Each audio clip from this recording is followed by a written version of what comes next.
la carta de los Hechos vemos que es la obra de nuestro hermano Lucas el médico, la cual continúa escribiendo, dándonos una claridad, y la carta o este narrativo de los Hechos, vamos a ver la obra del Espíritu Santo en la iglesia. Los evangelios nos muestran la obra del Espíritu Santo a través de la vida del Señor Jesucristo, pero la carta o este narrativo de los Hechos vamos a ver el Espíritu Santo a través de la iglesia, y particularmente hoy vamos a estar viendo en el capítulo 17, versículos 10 al 12, dice la palabra del Señor. Hechos de los Apóstoles, capítulo 17, versículos 10 al 12. Inmediatamente los hermanos enviaron de noche a Pablo y a Silas hasta Berea, y ellos, habiendo llegado, entraron en la sinagoga de los judíos. Y estos eran más nobles que los que estaban en Tesalónica, pues recibieron la palabra con toda solicitud, escudriñando cada día las Escrituras para ver si estas cosas eran así. Así que creyeron muchos, y muchas griegas de distinción, y no pocos hombres. Hermanos, esta es la palabra del Señor. Alabado sea Dios. Así que bueno, esta mañana, como le decía, vamos a ver la idea de 3 marcas de un verdadero bereano. 3 marcas de un verdadero bereano. Y vuelvo y le digo, pensé que era importante mientras tomábamos este intermediario, terminamos Primera de Juan, ahora entonces vamos a entrar, si Dios lo permite, en la epístola de Efesios. Esta semana próxima, manténganos en oración, ya que vamos a estar en la iglesia de los hermanos Trinity en Maitland. Vamos a estar allá predicando, y el hermano Sisto va a estar aquí trayendo la palabra del Señor. Así que cuando el hermano Sisto viene, usted sabe que va a haber algo bueno que se está cocinando, y usualmente viene de la cocina de los salmos. Así que ese va a ser, como quien dice, el trabajo que él va a estar trayendo. Así que manténganlo en oración, y a nosotros mientras nos preparamos para la semana próxima.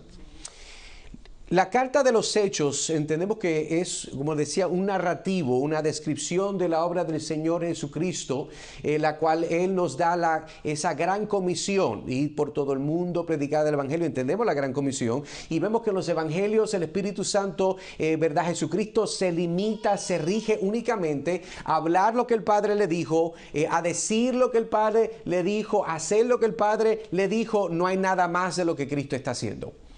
Pero cuando vemos entonces en este narrativo, la carta que Lucas escribe hablando de los Hechos de los Apóstoles, vemos una dinámica diferente donde el Señor da la comisión. Entonces ahora vemos que el Espíritu Santo, por medio de la iglesia, va a llevar a cabo un trabajo en particular, y eso es como si fuera una serie docudrama, diríamos. Hay un aspecto documental porque se está dando evidencias cronológicas de lo que ha sucedido en la iglesia de Cristo, pero también es muy dramática. Y no dramática de las novelas de Univisión, sino dramática en el aspecto de cómo es que el Espíritu Santo coge este grupo de personas que comienzan en un aposento alto, capítulo 2, como el Espíritu Santo viene sobre ellos, y cómo comienza a ver este movimiento del centro hacia afuera de Dios alcanzando a personas que antes se enfocaban en el Antiguo Testamento con el pueblo judío. Ahora el Señor entonces abre las puertas del reino de los cielos para que otras personas que no son judíos puedan entrar y cenar con Él. Pero el libro de los Hechos, también conocido como los Hechos de los Apóstoles, es el libro del Nuevo Testamento que tenemos, que se enfoca en lo que estamos describiendo, y su enfoque principal radica en la historia temprana de la iglesia cristiana, detallando la expansión del cristianismo desde Jerusalén hacia otras partes del Imperio Romano. El punto principal del libro de los Hechos es proporcionar un relato de las acciones de los primeros apóstoles, es lo que estamos viendo, y el crecimiento de la comunidad cristiana, así como la guía y la obra del Espíritu Santo en el establecimiento de la iglesia. Así que esa es la idea general. Si vemos entonces particularmente el capítulo 17, vamos a ver entonces que el punto principal de este capítulo es el viaje misionero del apóstol Pablo a la ciudad de Atenas.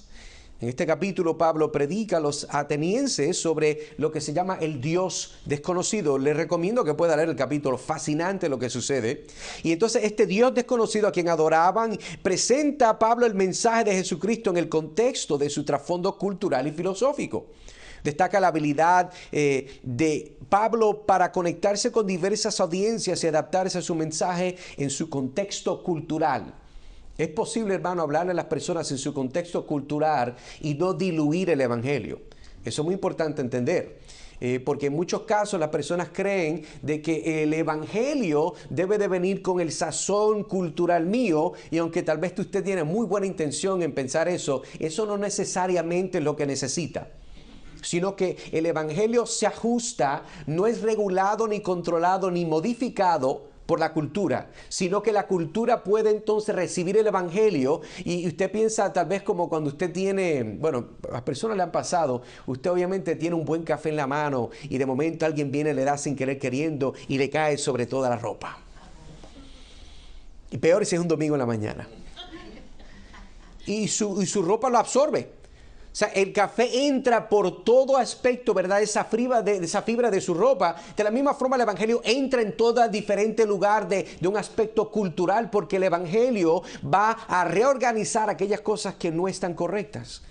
Entonces, si nos enfocamos un poquito más, entramos, como quien dice, en el microscopio de lo que serían los versículos 10 al 12 o 10 al 13, vemos que narran específicamente los eventos en Berea durante el viaje misionero de Pablo. Y el punto principal de estos versículos que vamos a ver hoy es resaltar el carácter noble de los bereanos, quienes al escuchar el mensaje de Pablo examinaban las escrituras diariamente para comprobar si lo que Pablo decía era cierto. Interesante. Estas son personas que están tomando las palabras de un apóstol llamado por Dios con autoridad apostólica para asegurarse por si acaso de que él no diga algo que no es cierto. Entonces, es interesante porque eran estos bereanos de mente diligentes en su búsqueda de comprender la verdad del evangelio. Y para los creyentes nuevos testamentarios, Hechos capítulo 17, versículos 10 al 12, sirven como un ejemplo de la importancia de estudiar, escuche bien, y examinar las escrituras para discernir la verdad. Eso fue una de las motivaciones de poder compartir esto con ustedes. Terminamos Primera de Juan, vamos a Efesios, pero quiero que mientras estudiamos juntos y abrimos la palabra de Dios, entendemos el consejo de la palabra de Dios, de que usted y yo, obviamente yo voy a ser un poquito más intenso que usted, pueda venir conmigo con una disposición de poder aplicar lo que vamos a ver que los bereanos estaban haciendo. Es una mala práctica en la iglesia del día de hoy de que meramente vengamos y escuchemos y asumamos que todo lo que se dice es verdad. Usted no pudo comprobarlo. La mayoría de los sermones hoy en día, muy pocos, no todos, incluyen lo que son las pruebas bíblicas, los recibos teológicos para poder apoyar lo que las personas están diciendo. Y vamos a ver qué exactamente fue la actitud de estos hermanos bereanos. Entonces, además, cuando vemos estos versículos, enfatiza el papel de los creyentes bereanos como ¿qué? Como modelos de cómo abordar las enseñanzas de otros con un corazón abierto y el deseo de buscar y vivir de acuerdo a la verdad de la palabra de Dios. Llamado de lo que vamos a estudiar en esta mañana, si pudiéramos, ¿verdad?, resumirlo como usualmente acostumbro, es buscar y recibir la palabra de Dios con diligencia y un corazón dispuesto para crecer en la fe. Si algo podemos sacar de estos versículos que vamos a estar viendo es esto, es buscar y recibir la palabra de Dios, pero no solamente recibirla, sino con una disposición ¿de qué? De aprender. Un corazón dispuesto para crecer en la fe. Pero crecer en la fe. Sí, hermano, nosotros todos vamos a crecer a la medida que conocemos y enfocamos nuestro lente en la persona del Señor Jesucristo. Nuestro bosqueo sería muy sencillo en esta mañana, si Dios lo permite. Vamos a estar viendo que el verdadero bereano es noble con su disposición de aprender las Escrituras, versículo 11, la parte A. El segundo sería el verdadero bereano acepta las escrituras con ansias y expectativa, versículo 11, parte B. Y el tercer encabezado, el verdadero bereano examina las escrituras diariamente y las discierne. Y eso es importante discernir. No es meramente recibirlas, no es meramente poder hacerlas parte nuestras, sino saber cómo son aplicadas, cómo son, que entonces nos llama el Señor Jesucristo a través de su palabra para poder aplicarlas. Eso lo vamos a ver en la tercera parte del versículo 11, podemos llamarlo la parte C. Entonces vamos a ver nuestra primera marca. Son 3 marcas de un verdadero bereano. Son 3 lo que está en este texto. Y la primera entonces es el verdadero bereano es noble con su disposición de aprender ¿qué? Las Escrituras. Vemos entonces el texto donde dice, capítulo 17, versículo 11, y estos eran más nobles que los que estaban en Tesalónica. Bueno, nosotros entonces vemos esta pregunta, la próxima, este verso, la pregunta nos llega entonces a la mente, ¿por qué los bereanos fueron más nobles que los tesalonicenses? ¿Será que fueron a la escuela? ¿Fueron a la universidad? ¿Estas personas eran, verdad, de clase alta? No, no era el caso. ¿Será que estas personas nacieron con mucho dinero, de una familia real, de realeza, y tenían entonces la habilidad de tenerlo todo a su posición? Vamos a ver entonces con nuestra Biblia esta idea y entender, número uno, ¿qué significa ser noble? Esta nobilidad, hay que entonces hablar. La palabra noble que Lucas está usando es una la cual describe una disposición de aprender y evaluar algo con justicia. Eso es lo que es ser noble. Ahora, al mismo tiempo, el aspecto de lo que es nobleza, entendemos, si usted ha escuchado esa palabra, usualmente tiene que ver con un grupo de nuestra sociedad, la gente noble. Esta palabra hoy en día no se usa mucho, a menos que usted esté hablando del rey de allá de Inglaterra o la que era la reina, de la nobilidad. No estamos hablando de eso, estamos hablando de lo que es noble. Noble es una persona que se distingue, que dentro de la sociedad resalta. Y al mismo tiempo Pablo está usando esta palabra de una forma muy particular, el Espíritu Santo a través de su pluma. Y esto continuamos viendo esta palabra de qué significa ser noble. Y originalmente este término utilizado, estamos hablando de aquellas personas que nacen de nacimiento en una posición social. Una persona que es de la nobleza. Y entendemos obviamente que eso siempre dentro de toda cultura es algo que la gente lo usa. Si vemos, por ejemplo, aún dentro del contexto nuevo testamentario de los argumentos o los encuentros que el Señor Jesucristo tuvo, el problema que Él tuvo es que aquellos judíos se creían más nobles porque decían que venían de Abraham. ¿Ve lo que estoy diciendo? Ellos son diferentes, son especiales, tienen beneficios. Y hasta cierto punto es cierto. Si usted es una persona que nace en los Estados Unidos, usted tiene un aspecto, una nobleza, unos beneficios que otra persona de otros países no tiene. Hay países que quieren que los americanos vengan porque traen dólares para lo que es su país. Pero en muchos casos los Estados Unidos no quieren que otras personas de otros países vengan. Hay un aspecto de beneficio cuando hablamos de una persona que es noble, y las razones clave por las cuales los bereanos fueron considerados más, escuche bien, no solamente nobles, más nobles que los tesalonicenses fueron algunas de las siguientes que quisiera compartir. Número uno, recibieron las escrituras con solicitud. Si mira su Biblia conmigo, dice, y estos eran más nobles que los que estaban en Tesalónica. Entonces los bereanos recibieron el mensaje del Evangelio con solicitud y con corazón abierto. Estaban dispuestos a escuchar y considerar lo que Pablo y Silas estaban enseñando. Ellos tenían una disposición de escuchar, de ser recipientes de lo que la palabra del Señor se estaba diciendo. Número dos, escudriñaron las Escrituras diariamente. Lo vamos a ver un poco más, con más detalle. Lo que diferenció, cuando vemos los de Tesalónica a los de Berea, al compromiso de buscar las Escrituras diariamente. ¿Para qué? Para verificar las enseñanzas que habían recibido.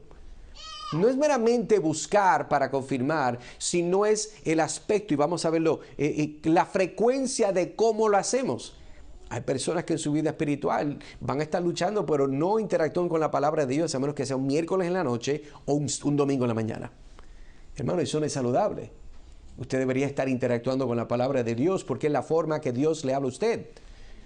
La única otra opción de asumir es que Dios no le ha hablado en toda la semana porque usted, bueno, yo estuve orando, tremendo, nosotros comunicamos en nuestro corazón al Señor, pero eso sería el eco de la reflexión de lo que Dios nos ha dicho a nosotros. Y Dios solamente nos habla por medio de su palabra. Así que en contraste, si vemos los hermanos de Berea, los hermanos de Tesalónica, como está mencionando en Hechos capítulo 17, versículos 5 al 9, respondieron con hostilidad los tesalonicenses y oposición al mensaje de Pablo y Silas. Era un contraste, oscuridad, es algo de día y de noche. Cómo los de Tesalónica respondieron a cómo respondieron los bereanos es totalmente diferente. Podemos ver también que lo que hizo los bereanos, que se pudieran destacar más nobles, es su enfoque para comprender y aceptar el Evangelio. En otras palabras, pudiéramos decir que la diferencia no solamente es la resistencia, sino la disposición y la alegría de recibir Y no solamente recibir a los ciegos, sino recibir y confirmar que lo que se le estaba dando a ellos era la verdad. Entonces, esta resistencia de los tesalonicenses al mensaje llevó a la persecución. Y mientras que la solicitud y la diligencia de los bereanos en el estudio, que vamos a ver de las Escrituras, mostraron una actitud más abierta y más receptiva. En una ciudad eran duros, otra eran abiertos y los efectos eran diferentes. Algo particular que cuando estaba leyendo me vino esta cita de un tal G. Brooks. Decía lo siguiente: el hombre nunca ocupa una posición más noble que cuando, como un niño pequeño, somete sus débiles facultades a la guía de los oráculos de aquel que no puede mentir. No es adoración al libro, sino al infalible autor del libro. Esto fue lo que entendemos que estos hermanos bereanos estaban con este tipo de mente, con este tipo de disposición. No eran perfectos, no eran mejores que nosotros, pero era la actitud de no solamente recibir, sino de confirmar. Escuche bien, y eso es lo que estoy tratando de apuntar, uno de los puntos de este sermón, mientras nos preparamos para entrar en Efesios. No es que, hermano, usted venga con esa misma alegría que usted viene todos los domingos, pero venga listo a entender, a pensar, a tomar notas, a retar y confirmar lo que se está diciendo. Usted debe de tener y ser dueño de su propia teología. Usted debe de ser, como quien dice, de la misma forma que en su caso usted tiene todas las cosas, ¿verdad? Bien guardaditas, bien categorizadas, usted, ¿verdad? Si tiene una biblioteca, la tiene por secciones. Usted debe de tomar todo lo que se dice de este púlpito, de cualquier púlpito, y poder tener recibos para verificar que lo que se dijo es totalmente, no solamente verdad, pero es verdad porque es bíblico y se interpreta y se aplicó de una forma correcta. Eso es muy importante. Entonces pasemos a nuestra segunda marca, que sería: el verdadero bereano acepta las Escrituras con ansias y expectativa. Con ansias y expectativa. Eso es algo que está hablando de la disposición, de la actitud de la persona. Permítame entonces darle un ejemplo breve. Yo me acuerdo un tiempo atrás que viajé a Guatemala con el hermano Eri y con Yuraida. Y fuimos a este lugar, literalmente es uno de los ángulos del restaurante, se llamaba el restaurante Escobar. El Escobar es una casa donde hacen, ¿verdad? No es un menú vegano, esto es para gente, ¿verdad?, cristiana de verdad, que le gusta comer carne. Usted me entiende. Entonces fuimos a este lugar a compartir, nos habían recomendado, nosotros nos gustan buenos lugares para comer. Y entonces usted se imagina que nosotros, ¿verdad?, si fuese la primera vez escuchamos del restaurante, hemos visto ¿verdad?, los reviews, como dicen, ¿verdad?, en Google, en diferentes lugares, de lo que la gente dice, de lo que la gente piensa, 5 estrellas, todo el mundo está contento, todo el mundo habla. Imagínense que entonces nosotros decidimos ir porque hemos escuchado del restaurante. Pero no es meramente de escuchar el restaurante, no solamente de las referencias, no es porque nos han, digamos, fuéramos a ver los videos de cómo es que el chef prepara, ¿verdad?, una picaña, cómo el chef prepara, ¿verdad?, un steak, un New York strip, ¿verdad?, un tomahawk, que es aquel grande que tiene el hueso, que eso parece como si viniera de un elefante, una cosa increíble, deliciosa. No es meramente leerlo. No meramente de ver todos los aspectos de las especies que tiene la cocina. No solamente de ver las ollas riquísimamente caras que usan para poder confeccionar estos alimentos. No. Sino que nosotros entonces fuimos ansiosos, ¿para qué? Para probar la comida nosotros mismos. Entonces nosotros queríamos asegurarnos, como quien dice, que todo lo que la gente está diciendo es exactamente como nosotros nos lo dijeron. Y así mismo lo hicimos. Y la pasamos muy chévere. Entonces, le traigo este ejemplo muy sencillo para darle un paralelismo de que de manera similar los bereanos en la Biblia estaban ansiosos por no solamente recibirla, pero se acercaban a ella con la disposición de examinar y estudiar y entenderla por ellos mismos. Yo quiero probarla. Yo quiero saber exactamente cuáles son los elementos. O sea, no me hables del ajo, quiero probarlo. No me digas el término de la carne. Quiero cortarlo y quiero probarlo yo. Hermano, no aceptaban simplemente lo que escuchaban de Pablo sin cuestionarlo, sino que escudriñaban las Escrituras a diario para verificar si lo que se les enseñaba estaba en consonancia con la palabra de Dios. Y note que la forma que ellos estaban cuestionando no era el tipo de cuestión que usted tiene que es una antipática, no es una verdad donde la persona viene en contra de usted con un enemigo, sino que está verificando para decir, bueno, esto cuadra aquí, mira, el verso cuadra aquí, ay, mira qué bueno, yo nunca había visto esto, qué bueno, qué alegre, mira Raquel. O sea, es lo que están haciendo ellos, confirmando, asegurándose que de todo lo que se ha dicho está de acuerdo a la palabra y que la aplicación de lo que se ha dicho está de acuerdo a la revelación y la teología bíblica en su generalidad. Así es como se debe de estudiar la palabra, así se debe de escuchar la palabra cuando es predicada, enseñada. Entonces, vuelvo y digo, la ilustración tiene esa idea. De no solamente decirle que fuimos a un lugar muy rico de comer, sino para decirle que esa debería ser la actitud nuestra, hermano, cuando nosotros entonces estamos escuchando la palabra del Señor. Volvamos entonces al verso, marca número 2, Hechos de los Apóstoles, capítulo 17, versículo 11, parte B. Leo desde el principio, y estos eran más nobles que los que estaban en Tesalónica, pues recibieron la palabra con toda solicitud.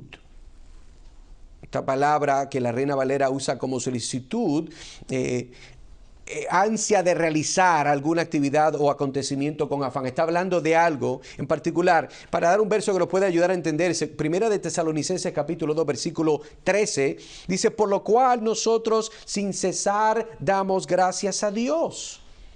De cuando recibiste la palabra de Dios que oíste de nosotros, la recibiste, escuche bien, no como palabra de los hombres.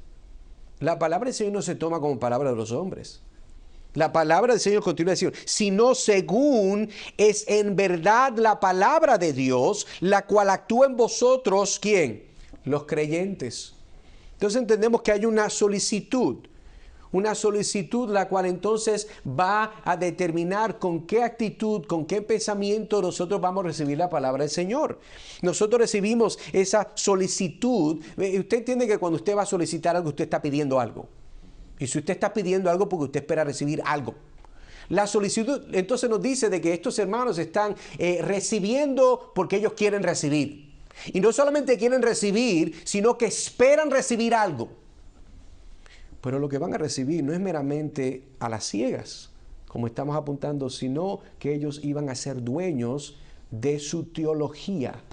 No solamente a la luz de la enseñanza de Pablo, sino confirmándola con las Escrituras.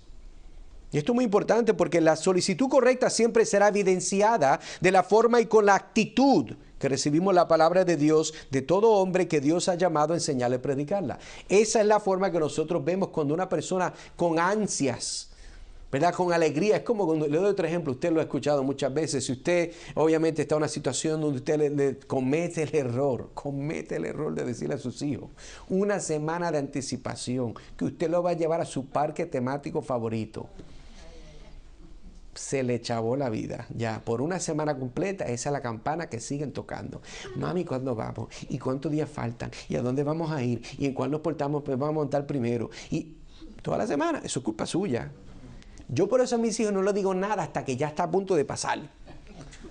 Entonces así es una buena sorpresa y no tengo que escuchar toda la cantaleta de todo el tiempo mientras tanto. ¿Por qué? Porque no es, y entiendan, no es que sea malo lo que ellos hacen. Es que la ansiedad, esa ansia, esa solicitud, esa alegría, lo que pasa es que está en la mente pensando. Eso es lo que quiero que usted se apunte. Que cuando una persona está escuchando la palabra de Dios, siempre está en su mente, dando vuelta, pensando de qué forma, cómo, cuándo. Mira qué interesante, no había visto eso en la Biblia, lo había visto tú. Y es muy posible que muchas veces nosotros en la iglesia vengamos domingo tras domingo y perdamos ese aspecto de como niños, de escuchar la palabra con esa solicitud. Y hermano, eso no es lo que el Señor quiere. El Señor quiere que nosotros siempre que lleguemos delante de su palabra, en público, en privado, con su familia, usted tenga esa solicitud de recibir esto como que es palabra de Dios, no es palabra de ningún hombre. Otra pregunta es, ¿cómo nos manda la palabra de Dios a procurar las Escrituras? ¿Cómo nos manda la palabra de Dios a procurar las Escrituras? Segundo de Timoteo 2:15, mire lo que dice, procura con diligencia presentarte a Dios aprobado como obrero que no tiene de qué avergonzarse, que usa bien la palabra de verdad. Estamos enfocándonos en la diligencia. Procura no cuando te resta el tiempo, no cuando, bendito, ya cumpliste toda la lista de cosas que tienes que hacer, sino con diligencia. Diligente, encima de, al paso de, a un ritmo más avanzado. Usted tiene una diligencia. No es que está desesperado, pero usted tiene que estar encima. Eso es lo que los padres usualmente queremos enseñar a nuestros hijos, que sean diligentes, limpia el cuarto. No el año que viene, hoy. Báñate, no el mes próximo, hoy. Que huele a pecado en esta casa. ¿Te me entiendo que hay diligencia? Por eso entonces Pablo está hablando a Timoteo de esta forma, pero entonces apliquemos algunas cosas mientras tanto continuamos. Hermano, ¿cuál es tu actitud hacia la palabra de Dios? ¿Es algo que si no interactúas con ella está bien? ¿Es algo que, bueno, bendito, si yo escucho un sermón de MacArthur, yo escucho el hermano Sugel, yo escucho ¿verdad? El teólogo Sproul, gloria a Dios, son tremendos hermanos. Pero la pregunta es, Spurgeon decía, puedes visitar todos los libros, pero vive en la Biblia. ¿A dónde resides? Esta mañana llegaste aquí para recibir la palabra de Dios con solicitud, o llegaste un poquito, ¿verdad? Casi medio dormido, despierto como los zombies, y no, ya llegué. Bueno, gloria a Dios que llegaste. Eso es bueno. Pero hermano, permítame decirle que no es meramente llegar. O sea, usted ha visto la computadora en su casa, usted la deja prendida, después ¿qué pasa? Después de tiempito, si es una Windows vieja, de esa buena, ¿verdad? Salen los pescaditos, blup, blup, ¿verdad? Las burbujitas.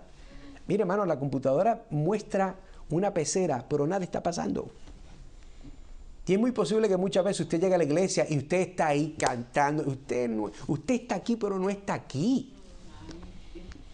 Mire que desde el púlpito yo puedo verle las lindas caras a todo el mundo y hay personas que están en otro lugar. Ellos están haciendo la lista de compras, están sacando cuenta de lo que van a hacer esta semana, que tengo que ir a casa a terminar de lavar la ropa. Hermano, gloria a Dios porque usted es una persona diligente, pero está haciéndolo mal. Esa no es la diligencia que estamos hablando. Deseas la palabra de Dios con la misma solicitud que deseas tu cheque del trabajo. Tú le esperas. Checa el teléfono. Ah, mira, llegó. Usted sabe que va a llegar. Usted sabe que va a llegar y hay una solicitud. Pero hermano, ¿tomamos la misma perspectiva con la palabra de Dios? O sencillamente, bueno, si la escucho bien y si no la escucho mejor, después la escucho por internet. Hermano, nadie que ama una pareja que se casa, que se ha comprometido en estar en ese día tan especial, se conforma en verlo por internet. Más si usted vive en la misma ciudad.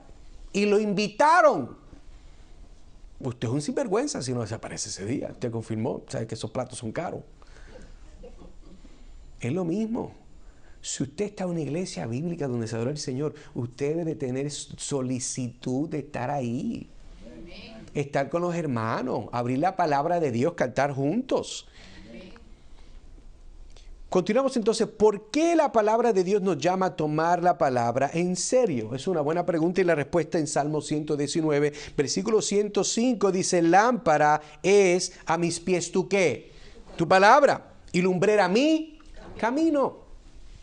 Hermano, si usted no está usando su palabra, hoy le voy a dar la razón porque usted sigue tropezándose en su vida espiritual. Usted está caminando en oscuridad. Mire, es posible que usted pase por un lugar tantas veces que ya se memoriza, ¿verdad? El caminito. Pero si no hay luz, usted puede saber el caminito, pero se va a tropezar. ¿Cuántas veces en su casa usted no le ha pasado? Bueno, no sé, muchos tienen hijos todavía, que su hijo deja, bueno, el mío es fanático del Lego. Eso, mira, no hay algo más diabólico. Es una acechanza del diablo, hermano. Que usted caminando en la noche sabe por dónde va. Usted va por ahí, mire, voy a ir a buscarme un jugo de China bien frito antes de acostarme. Y usted viene y ¡crack! Se le mete esa garra del demonio por el pie así. Que usted siente, ¿verdad? Como que quiere jalarle el gozo del alma. El gozo de... Pero usted sabe por qué me pasa. Por no prender la luz. Yo sé llegar de mi cuarto a la nevera. Pero cuando no hay luz, está el potencial de usted herirse. ¿Cuánto más cuando usted camina por caminos que nunca ha caminado? Hermano, por eso es que la palabra de Dios nos llama a tomarla en serio. Ella es la luz de nuestro camino. Ella nos enseña y nos va a llamar la atención para evitar los huecos del pecado de este mundo, para no, no recibir ese dolor. Muchas personas que están aquí, usted tiene problemas porque usted no consulta la palabra de Dios. Usted no ora, usted se dio su propio doctorado en la vida. Y va a seguir teniendo problemas en su carácter, en su familia, en su matrimonio, en su trabajo, en su mundo mental personal, en su batalla contra el pecado. Usted sabe mucho más del mundo que de la palabra de Dios. Y la pregunta pudiera hacerle, si vamos a hacer algunas preguntitas y vamos a entrar entonces a esta próxima, pero si eres soltero y quieres casarte, ¿es la palabra de Dios el criterio para buscar una pareja y casarte? ¿O es lo que tú quieres? Sí, porque hay personas que dicen, no, esto es lo que yo quiero, tremendo, tremenda lista, eso suena como un don de novela, pero hay muchas otras cosas más que la apariencia. Esposo, está mostrando que la palabra de Dios es lumbrera a tu camino de la forma que amas sacrificialmente a tu esposa y tus hijos. Hay aplicaciones matrimoniales para este texto. Lámparas a mis pies tu palabra, de cómo yo camino, cómo yo me dirijo. Y si usted es líder de su casa, su familia lo sigue usted. Si usted camina mal, se pierden todos con usted. Si usted dirige mal, se van todos detrás de usted. Eso, hermano, tenemos que tomar muy en serio. Otra pregunta entonces, mientras continuamos. ¿Qué ejemplos bíblicos tenemos de otros que recibieron la palabra de Dios con solicitud? Le voy a dar 3, no voy a ir en mucho detalle, pero quiero darle 3. Número 1, vamos a ver entonces el eunuco etíope. Hechos de los Apóstoles, capítulo 8, versículo 30 al 31. Le leo: acudiendo Felipe lo oyó que leía al profeta Isaías y dijo, ¿pero entiendes lo que lees? Él dijo, ¿y cómo podré si alguno no me lo enseñare? Y rogó a Felipe que subiese y se sentara con él. El etíope, el eunuco, quería que alguien le enseñara, le explicara el aspecto de Isaías, la cual traía una pregunta en su mente de quién era este hombre, el varón que está sufriendo. ¿Quién es este hombre que sufre? Entendemos obviamente, si alguien no le da revelación bíblica para entender lo que está diciendo Isaías, usted no sabe que es Cristo. Y en ese mismo momento, ¿se acuerda que después que el Señor obviamente despertó, un ángel despertó a Felipe y dice, ven, que te voy a llevar? Él no sabe para dónde iba, pero él iba. Y se encontró con el eunuco, un hombre riquísimo. Lo montaron. Usted ha visto las películas, ¿verdad? Donde estaban 4 hombres cargando. Imagínense algo así. Es un hombre riquísimo. Este era como el director del departamento del IRS, de donde él vendía, de la reina Candacia. Un hombre sumamente rico. Y él iba a comprar un rollo porque él quería conocer más del Dios de Israel. Él tenía ansia. Él puso dinero de frente para viajar con su gente. Él no iba a ir en una bicicleta. Él no iba en un caballito, un camino. Él veía con todo, ¿verdad? Como dice en inglés, con todo su entourage. Una palabra, ¿verdad? Francesa, con todo su equipo, con todo su elenco. Él estaba invertido a buscar la palabra de Dios. Ese es uno de ellos. Otro, tenemos entonces Hechos de los Apóstoles, capítulo 16, versículos 14 y 15. Entonces una mujer llamada Lidia, vencedora de púrpura de la ciudad de Tiatira, una mujer emprendedora, que adoraba a Dios, estaba oyendo. El Señor abrió el corazón de ella para que estuviese atenta a lo que Pablo decía. Yo creo que aquí está el problema, hermano. Que hay personas que Dios no le está abriendo su entendimiento y es que usted es porque no quiere. Hay personas que tienen la cabeza en otro lugar, pero esta mujer dice aquí que Dios le abrió el corazón de ella para que estuviese atenta a lo que Pablo decía. Y cuando fue bautizada y su familia nos rogó diciendo, si habéis juzgado que yo sea fiel al Señor, entrad en mi casa y posad. Y nos obligó a quedarnos. Y ella tenía una disposición a la palabra de Dios. Ella decía, si yo tengo que traerte a mi casa para seguir escuchando esto, vente. No te preocupes, yo tengo la comida, vente a casa, siéntate, habla la Biblia, sigue hablando. Es una disposición. Porque Dios le dio la revelación de ver a Cristo y quería escuchar más de Él. En tercero vemos la historia de Cornelio, capítulo 10, versículo 33 de Hechos. Así que luego envié por ti y tú has hecho bien en venir. Ahora pues todos nosotros estamos aquí en la presencia de Dios para oír todo lo que Dios te ha mandado. Ojalá que todo el mundo viniera a la iglesia con esa actitud. Y en esta iglesia pasa. Tiene cara diferente, pero sé que pasa en esta iglesia. Bueno, El asunto es venir y decir, Señor, yo quiero que hoy me digas lo que tengo que escuchar para continuar siendo forjado en la imagen de Cristo, para vivir una vida exitosa para la gloria de tu nombre. Esa es la meta. Cornelio, un centurión romano, reunió con entusiasmo a su familia y amigos para escuchar el mensaje de Pedro, demostrando una disposición para recibir la palabra de Dios. Volvemos entonces a ver este llamado, buscar y recibir la palabra de Dios con diligencia. Hemos llegado hasta ahí. Y un corazón dispuesto para crecer en la fe. Marca número 3. El verdadero bereano examina las Escrituras diariamente y las discierne. Volvemos entonces a nuestro verso, mire lo que dice, y estos eran más nobles que los que estaban en Tesalónica, pues recibieron la palabra con toda solicitud, y esto es nuestro enfoque ahora, escudriñando cada día las Escrituras para ver si estas cosas eran así. ¿Qué significa la idea de escudriñar las Escrituras? Hay diferentes opiniones sobre esto. La palabra que Lucas está usando aquí de escudriñar tiene el sentido, diríamos, de estudiar a fondo, tratar de conocer la verdad mediante el proceso de estudio cuidadoso. Yo doy otro ejemplo. Había una vez un pequeño pueblo minero situado en lo profundo de las montañas escarpadas. Vivía un hombre llamado Samuel. Samuel no era un minero típico, sino, sin embargo, era conocido en todo el pueblo por su dedicación inquebrantable a un tipo diferente de tesoro. Escuche bien, la palabra de Dios. Cada mañana, cuando el sol comenzaba a arrojar sus primeros rayos sobre el paisaje rocoso, Samuel se dirigía a un lugar apartado junto al arroyo que serpenteaba a través de las montañas. Armado con su Biblia, una pequeña batea de madera, y una sed insaciable de conocimiento espiritual, se embarcaba en su jornada diaria. El arroyo era el santuario de Samuel, el lugar donde podía conectarse con Dios a través de las Escrituras. Veía la Biblia como un vasto río de sabiduría y verdad, pero también reconocía que al igual que el arroyo tenía su parte de impurezas y distracciones. El enfoque de Samuel era simple pero profundo. Se veía a sí mismo como un minero espiritual, tamizando meticulosamente a través de las capas de los versículos, parábolas, enseñanzas, al igual que un minero de oro tamiza a través de las capas de la tierra, la grava. Con un toque suave, Samuel sumergía su batea de madera en las aguas claras del arroyo, permitiendo que las palabras de la Biblia fluyeran por su mente como el arroyo de montaña fresco. Sabía que dentro de esa corriente turbulenta de versículos habían pepitas de verdad, puras esperando de ser descubiertas, pero encontrarlas requería paciencia, diligencia y un enfoque inquebrantable. Día tras día Samuel perseveraba en su búsqueda de esas pepitas espirituales. Comprendía que no todos los versículos tenían el mismo valor y al igual que no todas las motas de grava contenían oro. Algunos pasajes eran claros y brillaban con esplendor, mientras que otros eran más oscuros y requerían un examen más cuidadoso.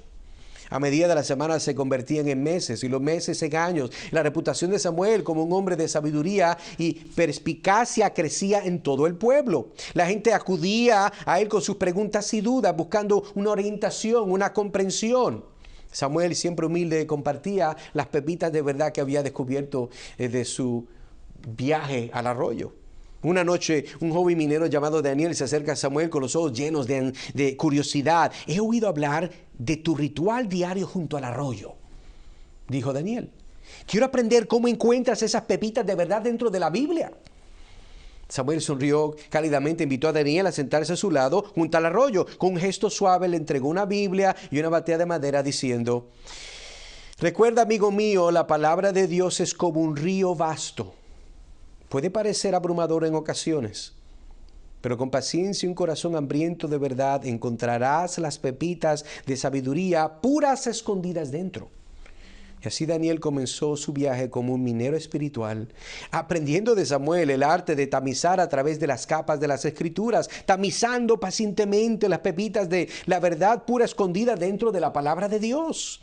Y juntos continuaron su ritual diario junto al arroyo, transmitiendo la sabiduría eterna que solo podía encontrarse a través del examen diligente y una fe inquebrantable. Tenemos que tener ese aspecto de examinar, escudriñar. ¿Cuándo fue la última vez? Vamos a decir si usted y yo somos familiares distantes.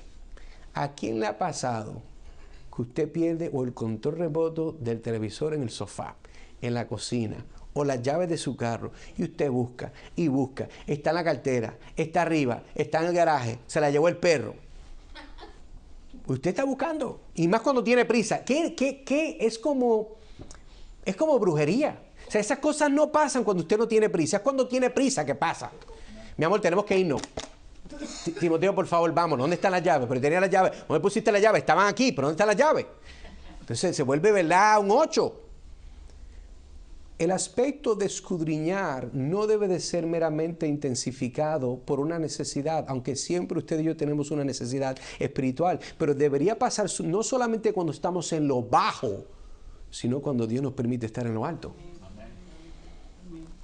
Por eso entonces el verso que nosotros podemos ver de nuevo, note, escudriñando cada día las Escrituras para ver si éstas eran así.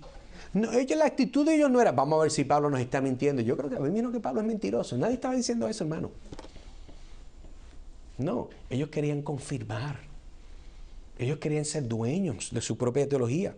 El estudiar las Escrituras nos debe de llevar a unos puntos que le voy a dar y voy entonces a cubrirlo un poquito rápido para poder concluir. Número 1, un pensamiento crítico de la palabra de Dios. 1 Tesalonicenses capítulo 5, versículo 21. Examinarlo todo, retener lo bueno. Examínalo todo. Pero si algo que es malo para usted, para su conciencia, pues deséchalo. Pero examínalo todo. De cerquita. Saque cuenta. Cuando se trata de dinero, todo el mundo es bien cuidadoso. Escudriña muy de cerca. Pero no se habla de otros aspectos, la gente no. Entonces, ¿eres un cristiano que te deja llevar por el viento de doctrina loca que está por ahí dando vuelta? ¿O examinas todo y a la luz de los espejuelos de la palabra dices, no, eso es cierto, eso no es cierto, vamos a coger por aquí, vamos a hacer por allá, esto no lo vamos a escuchar, esto no vamos a participar, en esto sí? Otro aspecto que debemos de conocer es una devoción diaria. El Salmo 1, versículo 2 dice, sino que en la ley de Jehová está su delicia y en su ley medita de día y de noche. Los salmos eran mucho antes que los bereanos, pero tenían una similitud de actitud. ¿Qué está diciendo el salmista? Yo amo la ley de Dios. Es más, yo amo la ley de Dios tanto porque me recuerda del Dios que yo adoro. Yo amo la ley de Dios porque si no hubiera ley no puedo tener los ojos para ver la hermosura de Cristo, porque la ley me mostró que tenía una necesidad de ser salvo. Donde no había ley no entendía que había infracción de la ley. Y David entendía, sino que la ley de Jehová está su delicia. ¿De quién?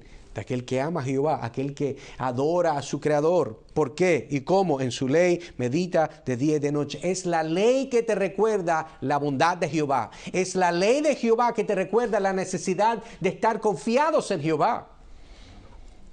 ¿Cómo sería si tratáramos la Biblia como tú tratas tu celular? Usted no sale sin el celular. Usted no va a ningún lugar. Espérate. Tengo las llaves, tengo la cartera. Ay, mi celular, dame mi celular. Bueno, pues tú necesitas el celular. Pero es como es algo tan parte de nuestra vida. Usted no sale si no está con su celular. Pero, ¿y qué si usted tratara su Biblia y la palabra de Dios con esa misma actitud? Que usted no va a ningún lugar si no tiene su Biblia. Aunque usted, no, hermano, mi Biblia está en mi celular. Yo no estoy hablando, usted sabe lo que estoy diciendo. Yo sé que está en su celular. No es si la aplicación está, es si la aplicación suya de leerlo está. Esa otra aplicación. Debemos de pedirle al Señor que nos ayude a aplicar aquellas cosas que Dios nos llama. Otro aspecto es una consistencia habitual. Josué 1:8. Nunca se apartará de tu boca este libro de la ley, sino que de día y de noche meditarás ¿en qué? En él. Note de nuevo, de día y de noche. Que esa gente son fanáticos. No, esa gente son cristianos. Esa gente son cristianos. Y la gente que dice eso es porque le ofende que esa no es su práctica, entonces no quieren sentirse mal y quieren tirar piedrita. Para que guardes y hagas conforme todo lo que está en él está escrito. porque entonces harás prosperar tu camino y todo te saldrá bien. ¿Será esa la fórmula del éxito? Bueno, no lo va a hacer rico, pero si hay una conexión entre la sabiduría y la prosperidad. Una persona que es sabia prospera. Una persona que tiene sabiduría prospera. ¿Por qué? Porque sabe hacer lo mejor con lo que tiene. Esa es la sabiduría. Usted puede tener mucha inteligencia y ser bruto, porque es la aplicación de lo que usted sabe de la forma que determina si es sabio o no. Por eso hay las personas más sabias a veces no fueron a la universidad. Y es muy probable que todos los que no son tan sabios fueron a la universidad y lo que cogieron fue un montón de indoctrinamiento bruto, secular, liberal, que niega todo lo lógico que Dios nos ha dado. Y salen cuestionándose, ¿de verdad ser una mujer? ¿De verdad ser un hombre? Es que estoy atrapado en otro cuerpo. Usted se ríe porque usted sabe que eso es loco. Pero esa es la diferencia entre alguien que es sabio y una persona que no es sabia. Otro aspecto, una disposición de ser corregidos. Esta a muchas personas no les gusta, pero es importante. Proverbios 3, versículos 5 al 6. Dice, fíate de Jehová de todo tu corazón y no te apoyes en tu propia prudencia. Reconócelo en todos tus caminos y Él enderezará tus veredas. ¿Cómo está tu nivel de humildad? Este texto nos habla de humildad. De enderezar. Dios va a enderezar tus caminos. Pero tú tienes que creer que Dios enderece tus caminos. O sea, Dios no viene aquí a romperte la vida. No, no. Dios hace lo que Él va a hacer, pero para el cristiano con solicitud desea que Dios haga. Sé cómo funciona esto. ¿Tienes la madurez, hermano y hermana, para ser corregido con amor? ¿O crees que tus años de experiencia en tu teología reformada o todos los aspectos de tu vida cotidiana te califican para nunca ser corregido? Hay gente que no le gusta. Mira, a nadie le gusta ser corregido. Apuntémonos todos. Pero el problema no es que no nos guste.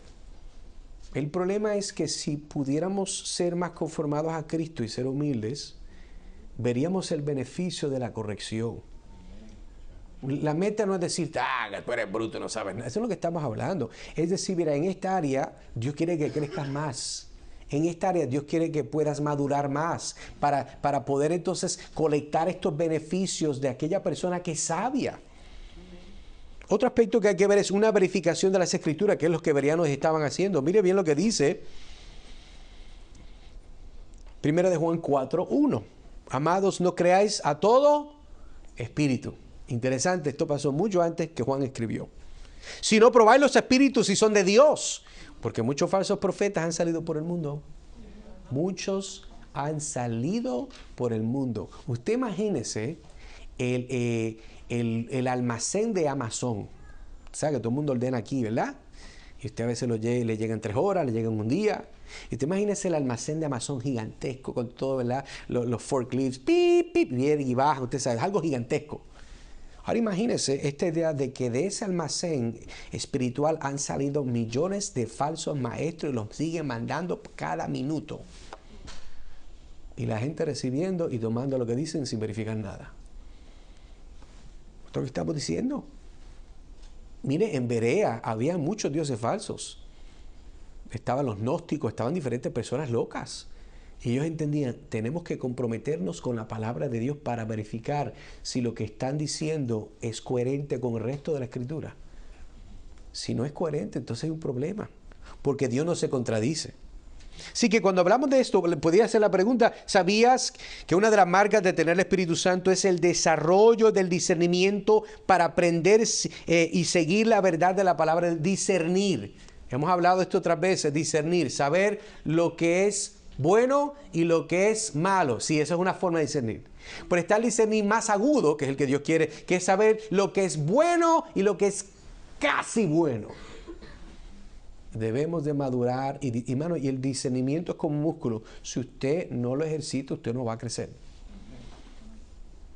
Usted tiene que ejercitarlo.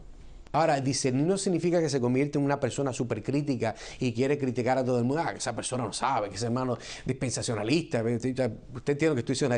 Cosas locas, que si los hermanos del velo. Mire, hermano, hay personas que tienen convicciones diferentes. Puede ser que tengan unas razones bíblicas que sean coherentes o no, pero Dios no lo llama a usted a llevar un discernimiento que se convierte en un criticón. Que usted lo que está diciendo indirectamente, yo soy mejor que tú. Perdóname, usted no es mejor que nadie. Y yo tampoco. El discernimiento debe de ser una herramienta para bendecir y ayudar a otros a crecer y madurar. No a mostrar de que nosotros como tiranos teológicos vamos a mostrar nuestra fuerza. No, hermano, eso no es la función. El discernimiento es un beneficio personal, pero es un beneficio para otros. Y debemos de regirlo con esa forma, con humildad, con actitud. Que si otra persona, estamos hablando los hermanos en mi casa el viernes en la noche de este asunto de lo que está pasando en Palestina con los judíos, y hablaba un poquito de lo que es la perspectiva teológica del dispensacionalismo, y verdad, hay hermanos que creen que lo que está pasando allá con Israel es el reloj profético de Dios, la cual nos dice que tan cerca Cristo va a llegar, y a muchas vertientes. Yo no estoy de acuerdo con eso, pero hay razones bíblicas por qué. Pero al mismo tiempo yo no voy a ponerme a meterme en camisa de 8 varas para pelear con alguien por eso. Usted puede ser cristiano y creer eso, no hay problema. Yo no creo que está correcto, pero igual es cristiano. El discernimiento es algo que debe de ayudarnos a desechar aquello que no es de Dios para ser más como Cristo. Y hay personas que también no tienen esas mismas convicciones, no hay problema. No nos vamos a matar por eso. Ni lo voy a tratar menos por eso. Porque eso no es lo que determina nuestra unidad en Cristo. Es el Evangelio. Y para poder pensar de esa forma, uno tiene que tener discernimiento. Doy una ilustración aquí ya para terminar. De acuerdo al último censo que se hizo en la Florida, se dice que en Orlando la población de hispanos son de aproximadamente 106.346.000 personas. En Kissimmee la población hispana son de un poquito más de 54.000 personas. Ahora, ¿por qué voy a mencionar estos números? Hay muchos hispanos, están creciendo más y el número va a incrementar más. La minoría se dice que para el 2050 la mayoría serían los hispanos. Esa es la mayoría. Así que vamos a seguir creciendo y por eso hay que seguir trabajando y predicando y discipulando, porque Dios quiere que más personas sean añadidas al reino de Él. ¿Pero por qué menciono esto? Bueno, Tesalónica y Berea eran ciudades las cuales tienen muchos judíos, así como Orlando y Kissimmee tienen muchos latinos, muchos hispanos. Pero esta sería entonces la pregunta. La pregunta sería entonces, ¿serán los hispanos de Kissimmee más nobles que los de Orlando? Hago la pregunta no con la mente de causar una competencia, sino que hago la pregunta para sacudir nuestra mente y conciencia. ¿Están ustedes dando, hermanos, estamos nosotros dando testimonio de que verdaderos somos bereanos en la disposición de aprender la palabra de Dios? Entienda que Berea no era más linda porque los hermanos eran más cristianos. La habilidad de ellos recibir fue un regalo de Dios que se le entregó. Aquí no es que usted es más inteligente, tenía más conocimiento teológico, usted fue en una escuela cristiana, católica, como sea. No, esto fue una obra de Dios. Dios obró diferente en Tesalónica, Dios obró diferente en Berea. Y Pablo dice, eran más nobles, no eran mejores cristianos, sino que están hablando que lo que los separaba a ellos es la actitud de cómo recibieron la palabra. Por eso hago entonces el enfoque. Están ustedes, estamos nosotros, hermanos, dando testimonio de que somos verdaderos bereanos en la forma que aceptamos las Escrituras con ansias y con compromiso. Estamos ustedes y yo dando testimonio de que somos verdaderos bereanos en la forma que estudiamos y escudriñamos las Escrituras. Porque, hermanos, si no lo estamos haciendo, estamos en una posición mala. Dios quiere que nosotros vengamos y tengamos comunión con Él por medio de su palabra, la cual nos revela a Cristo, la cual nos está llena de proverbios, de sabiduría para el beneficio de nuestras vidas como cuerpo de Cristo. El grupo de elegidos, la iglesia, los llamados que han sido congregados. Esa es la iglesia.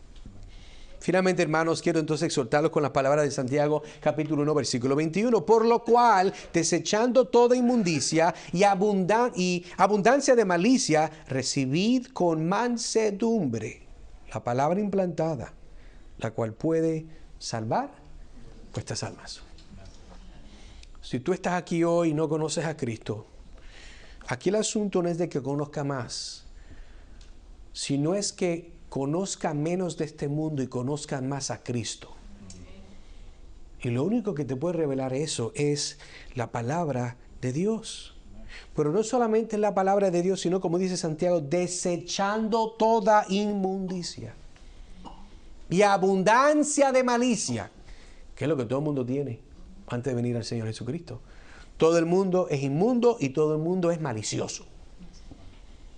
Y todo cristiano va a pelear con esto en la iglesia.